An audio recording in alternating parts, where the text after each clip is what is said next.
What's up, everybody? It's your boy Agent, and we're back once again. I know I took a little time after announcing my thoughts on the Steelers' first round pick, Troy Fautanu, but I wanted to give a little time to soak, marinate, listen to other people's thoughts, but give you guys my thoughts and my full analysis and what I think about the Steelers draft. The Steelers draft was phenomenal. I'm giving it a straight A. They straight crushed and straight nailed the draft, and we addressed the biggest needs that we need. Not only did they do that, they doubled down on what they needed to do. Now, we know coming into this draft, the biggest need was offensive line. We're trying to get this offensive line together for the last few years, and we've had some misses big time. Dan Moore's not been good. Traded Kevin Dotson away. Chooks has been all over the place, man. Mason Cole was not good. It's been a mess, man. But we're slowly rebuilding. We got Isaiah Malu, got James Daniels, got Broderick Jones last year's draft, and now we're trying to shore up this line. We did at the number 20 pick. We got Troy Fautanu, like I talked about. Physical, I believe he'll move to right tackle. I know he's 6'3", but he has long arms, the same, not that much shorter than Joe Alt, and he's 6'8", but he can play. He can play right tackle. He's physically nasty. He punch you in the mouth. He's agile, crucial in the run game. So put him at right and then move Roger to his left tackle and let Dan Moore come off the bench for now. He's got 1 year left on this deal, and he hasn't been that great. At the second round, 51 pick, just sitting there. We talked about it in the preseason draft, and this big Zach Frazier, Jackson Powers Johnson, and Zach Frazier was sitting right there for the taking. The Steelers didn't have to move up or reach to get a center, and they did. He's going to be a media plug-and-play starter. Center was probably the biggest need on his offensive line, so that was huge getting him. Short his lineup. Third round, the 84th pick. Yes, Steelers, what they do best is draft wide receivers, and that is what they did and took my boy Roman Wilson, wide receiver out of Michigan. He'll be immediately plugged into that number 2. Yes, Michigan is my favorite college football team, so couldn't be happy about that. The Steelers, as we know, love Big Ten football players. Roman Wilson can play the slot. Also, he can block, which Steelers receivers know how to do and are capable of doing. He can play the slot, he can play on the outside, but we'll get him next to George Pickens and company, and he's going to be good to go. And another third-round pick at 98, we took Peyton Wilson, linebacker out of NC State, ran a 4.4 in the draft. The biggest issue, or in the combine, the biggest issue with him was the fact that knee injuries, and they said he was missing the ACL.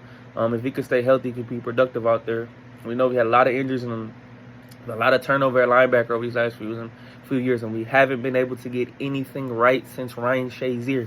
With that being said, I feel like we're moving in the right direction. In the offseason, that's offseason free agency, we stole a linebacker from our division rival, Patrick Queen. It's going to be great. I believe you can get Peyton Wilson in there with him and Landon Roberts. Cole Holcomb, I don't think he plays this year. The knee injury was significant, but you get some athleticism out there with Peyton Wilson, and you get Patrick Queen and Landon Roberts, who was great for us last year. Helps him out, takes a little pressure off him. Going to be a very good linebacker core with some athleticism, I believe. So we just got to stay injury free there. And if he can do that, home run pick, man, at 98. Then let's just shift to the 4th round. At 119, the Steelers go Mason McCormick, offensive guard from South Dakota State. South Dakota State has been a powerhouse in the FCS level recently. Mason McCormick, I believe, has the capability to start in a couple years from now. After Isaiah Malu or James Daniels, if one of them decides to leave. I believe this is last year coming up on Sam Malu's contract. So eventually, I believe he'll be a future starter. Add some depth to that line right there, and there you go. Physical on that offensive line. Not even double down, triple down. You see a weakness, you attack it in the draft, and what they do, you pick that position, and that's what they're doing with this offensive line. Russell Wilson with the play action, throwing the deep ball to George Pickens, Roman Wilson in the slot, Pat Fryer move, physical run game. This offense is coming along. It's coming together, man. Now, with that being said, 2 more picks. In the 6th round. 178, Logan Lee, a defensive tackle out of Iowa. Yes, Iowa defensive players always are good. We got a defensive guy last year out of the Big Ten, and Keanu Benton out of Wisconsin. I believe Logan Lee will add some depth to that defensive line. Isaiah Loudermilk hasn't been good. Cam Hayward's getting up there. I talked about that during the draft process. We need to add some depth there and get some guys in there and get some young guys to start surefire in his depth up. And then 6th round pick, the last pick for the Steelers in this draft, cornerback Ryan Watts out of the University of Texas, 6'3" long. There's been rumors that he might move to safety possibly, but even with that being said, if he stays at corner, Joey Porter Jr. is 6'2", We got Corey Trice 6'3", Ryan Watts 6'3", Dante Jackson's the smallest guy, but the Steelers like the length and athleticism. Darius Rush. So I like it so far. I like what they did in the draft. A+++++++, man. Getting this offense together and helping Arthur Smith and company be able to do what they do, run the football, do play action. Russ still can throw the football down the field. I know he's a little older. Maybe Justin Fields getting there. I'm very optimistic at the quarterback position right now. There's more leadership there. There's more positivity in that locker room right now. A couple news and notes before I get up out here, before I let you guys go. One was the Steelers were still in contention to possibly add a wide receiver. I know there was news and rumors a couple days ago about them adding a receiver, contacting some teams, Brandon Ayuk, Deebo Samuel, but the 49ers shut the trade talks down. Apparently, they reached out to Seattle Seahawks about DK Metcalf. Apparently, the Seahawks turned them down until the June 1st post-cut date. So I don't know if they're going to add a explosive, experienced star wide receiver, another star wide receiver. I wouldn't mind it, but we'll see what happens. So maybe a Cortland Sutton. I was hoping he's up there in age, 29, but we'll see what happens, man. So they're still trying to get better, and I just love more importantly, I just love what the front office is doing. Omar continues to be aggressive. Big news coming out, and I still don't know how to feel about this. It's weird. This feels really bad for these running backs, but Najee Harris, Steelers running back, going into his 4th year. The Steelers had till May 2nd yesterday, as I'm recording this, to pick up his 5th-year option, which was $6.79 million, and the Steelers declined it, which means he can become an unrestricted free agent after this season coming up, and they haven't ruled out a long-term deal.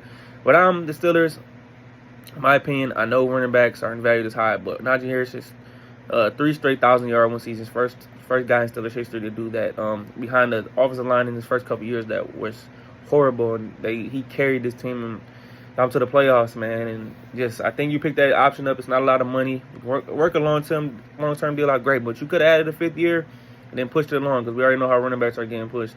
Running back didn't even go into the 50s in this past year, late 2nd round this year. So it tells you the running backs are being devalued, but you can keep him for another year. Don't have to pay him as much, and he's been great. I know we have Jaylen Warren, but the 1-2 punch just works perfectly.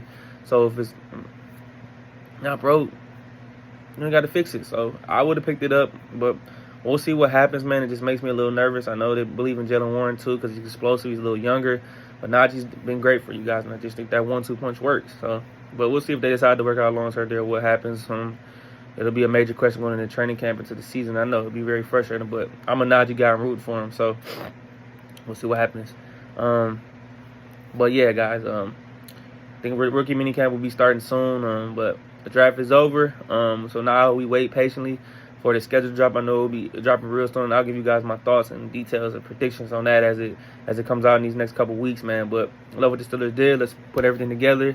We still can make some moves. I still believe they can maybe go add a corner. There's some guys out there, Xavier Howard, Stephon Gilmore, to help some of these young guys out with Joey Porter as well. So can always continue to get better, but we'll see if they make any roster moves. But if anything crazy breaking happens, I'll be back soon. But till then, guys, we'll talk soon. Hey, it's your boy Adrian, and I'm out.